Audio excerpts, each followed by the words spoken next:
Hello and welcome to Between Two Ferns with Wrong Show. I believe you need this. Yes, I do need this. Hello and welcome back to another episode of Gray Hair and Tattoos. My name is Lonnie and I'm here with my great friend Brian Dell. Now, if y'all don't know, Brian Dell is my tattoo artist and has been for 8 years now? For a very long time. A decade, we'll say a decade. A decade. And so I came up with the idea of asking you all questions. You have sent me some questions that I'm going to be asking Brian. So Brian, did you want to tell them just a little bit about yourself so they know like your qualifications in answering these questions?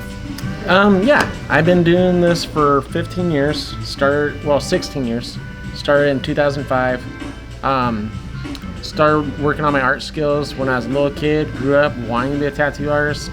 Finally got into it when I was about 30, which, if you do the math, yes, that's why I have this nice gray beard. And that's probably my qualifications for the most part. My art skills just developed over time. Learning from watching other people do it, going into tattoo shops, seeing what they did, looking through tattoo magazines, just developing a skill from that, and other art teachers.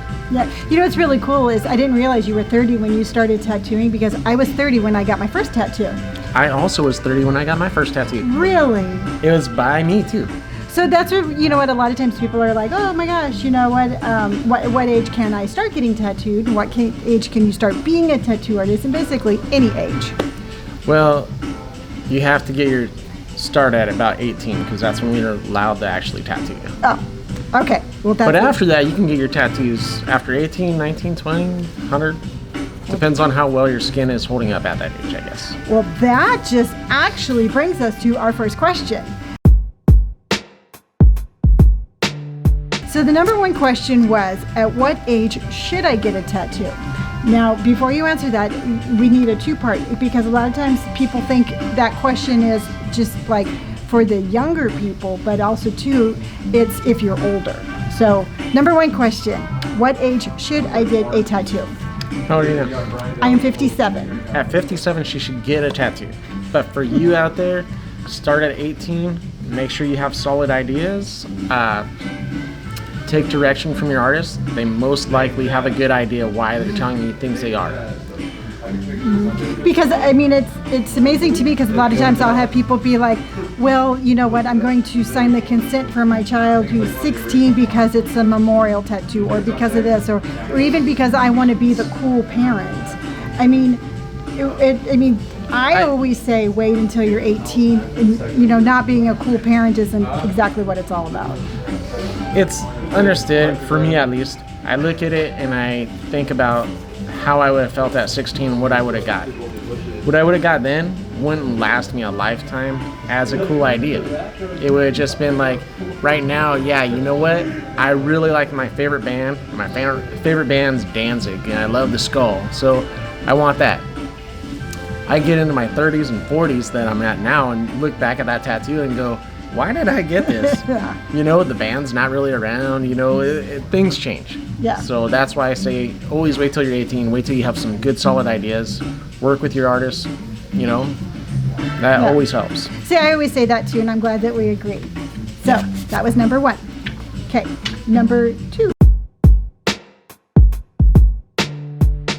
Should I shave, exfoliate, or prepare my skin for a tattoo? Honestly, just come here nice and clean from the shower. That's the best thing. Don't worry about putting lotion on because we're going to wipe it off anyway. We're going to clean the area, we're going to shave, and then we're going to sanitize the area so we have a fresh, clean surface to work with. Now, what about exfoliating? Wouldn't that like irritate the skin? Yeah, I mean, you don't want to do anything that's going to cause any kind of redness to your skin before we start tattooing because obviously as we tattoo, it's going to irritate the skin. You don't want something on top of that. Right. I always tell people, just come from the shower. It's the best thing you can do. If you exfoliate or you shave or do any of that stuff, most likely we're going to hit that same area anyway. I like to just keep it, like I said, however you show up. Because I actually had one person on my live say that they were trying to be helpful, so they shaved the area and actually cut themselves, and then they couldn't get their tattoo. So that's I always say, no, don't do anything. Let the artist take care of it. But I'm again, That's agree with you. that is another reason. That absolutely. I remember when I first started tattooing, I was scared to shave anyone, and so I'd tell people, go shave in the bathroom. Here's a razor. Do it yourself. I remember one guy came out, and that's where it stopped me. He came out. He had nicks and scratches and cuts all over his leg, where he shaved his leg. And he goes, "Is this good?" And I look and I see all these bloody spots, and I was like, "No, because I gotta kind of work around what you What you've did, just done, you know." yeah. So it changed my mind, and so yeah, let us do that prep work. Okay. You know, the best you could do if you're gonna do anything like that is just take a trimmer if you have long hair and kind of trim the area. That'll help. Well, very cool. Number 3, what happens if I don't like my artist's drawing? Well, then what you want to do is throw a fit and light the shop on fire right there, right in front of you. Do not ever do that. Please don't do that. If you don't like the drawing, let the artist know firsthand. Don't ever look at the drawing and say, okay, because you feel like you're going to insult the artist or cause them to work harder. Because I look at it as, hey, yeah, it does suck sometimes to change the drawing. But overall, what happens is you're going to go out in public, and if you don't like the drawing or the tattoo design, you're going to tell people, hey, the guy did a bad job. Right. None of us as tattoo artists want to do that. Right. We'd rather take care of you, even if it means, hey, I can't do the tattoo today, I'll start over and have you come in on another day. Most tattoo artists that I know, or at least the ones I've worked with, will tell you that they'd rather do that. Now, what would happen if somebody was like, I don't care for this drawing, and the guy or the artist was like, well, I'm not going to change it, you know?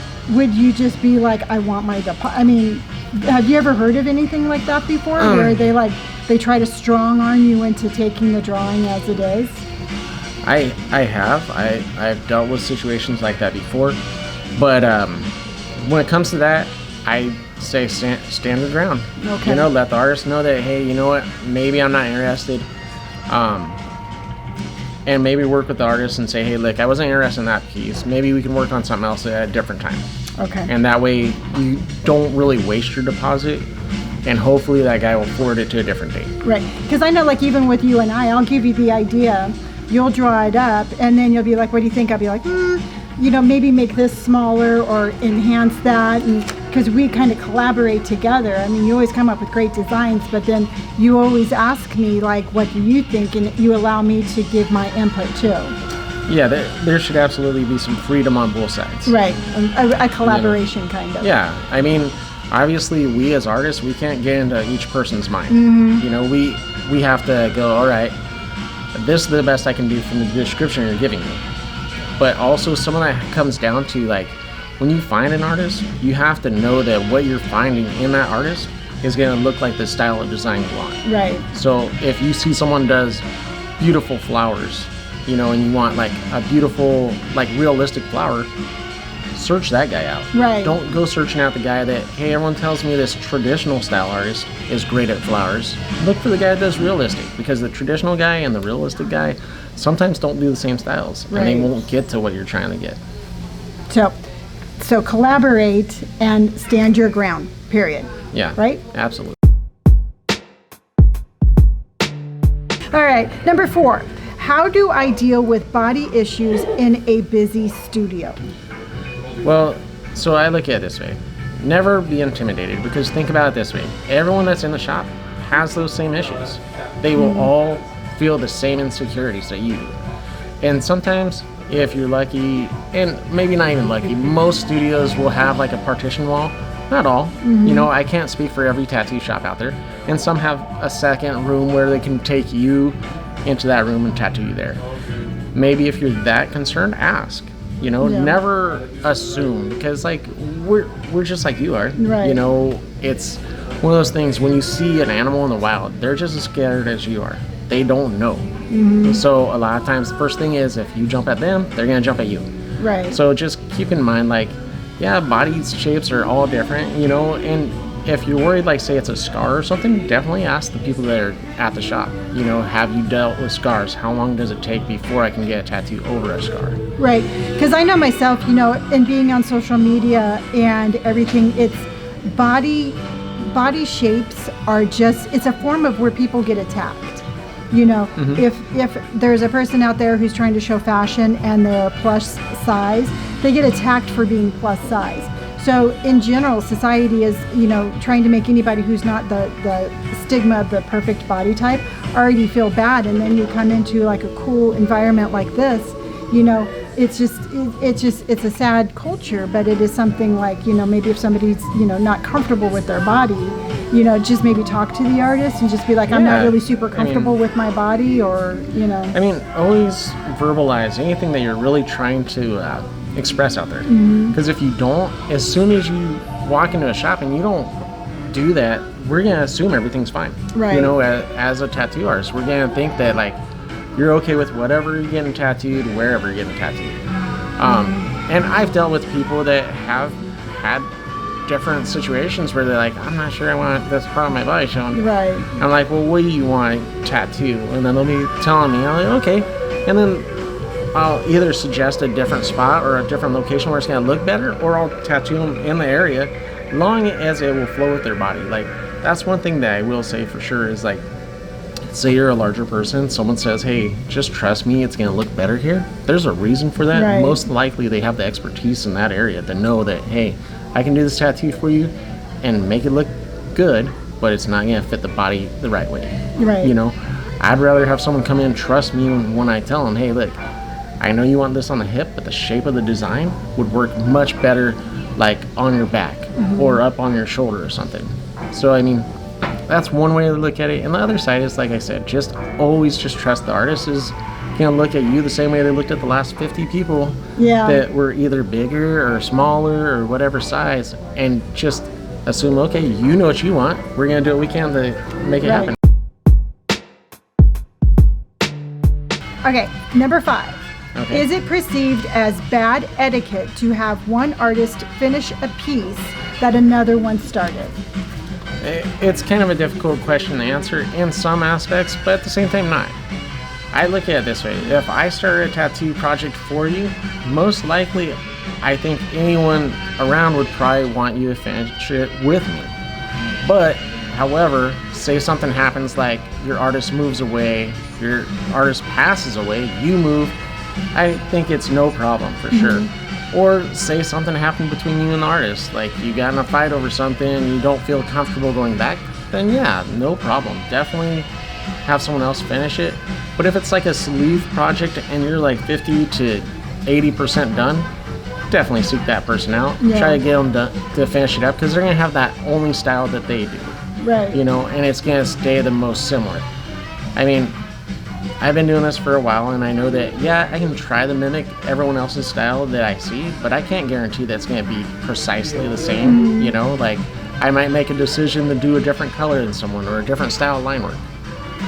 So I say it's difficult because I've had to do both sides of it. I had to be the guy that had someone else finish my project. I've also had to finish other people's project, and I felt guilty, like, man, I don't want to finish your project. Yeah. But it was also one of those things that, like, I felt bad for the client because they had tried to search the person out for so long, and then they found out the person moved or died, you know, and then I felt like, all right, well, I'll definitely take care of you the best I can. So looking at it as the client's perspective, if somebody came in and they said, I had an artist start this, but I'm just not happy with the direction that it's going, would you finish it? Would you be like, yes, or would you be like, nope, you gotta suck it up and just finish it with that guy? Well, I'm not gonna lie, I was taught that that's what you should do, is to tell them to finish it up with that person. Nowadays, I do really look at it from a personal aspect, and that is that if it were me, how would I feel? Right. If everyone said, hey, keep going this guy, and every time I went there, I kept on getting the bad, like, tattoo that I didn't like, or a bad vibe, or something wasn't right, yeah, I would change my mind and go somewhere else. Hopefully it's not something that's within the same tattoo shop, because if that's the case, that would be awkward. You're gonna cause some problems between some artists, right? Guaranteed. Unless that other artist is like, no, it's okay, go ahead. They wanted you to do it, I don't care. If that's the case, sure. But most of the time, find a different shop, and hopefully in a different location or even a town over. Yeah. Because take a trip and get a tattoo. Yeah, I mean, if you go even like a couple streets down and that tattoo artist probably knows those group of tattoo artists. Yeah, it's a And the tight-knit style. community. Yeah. Yes. So that was number 5. And this one is saved for when we do this again. We're going to come up with 5 more questions All right. for episode number 2 of, yeah, there's way too many numbers involved in this. So that was wonderful. I appreciate you so much. And again, thank you for tuning in. And as always, if you liked this episode, please hit the like button. If you want to stick around and see what we're going to talk about next, you can hit the subscribe button. Now, as always, I tell you, if you want to hang out with me on a daily basis, you can hit any of the buttons below for my social medias. They have Instagram, TikTok, you name it, it's down below. And remember, tell yourself something kind, and I will see you on the next episode. And this has been another episode of Between Two Tattoo Chairs. Between Two Tattoo Chairs. Bye!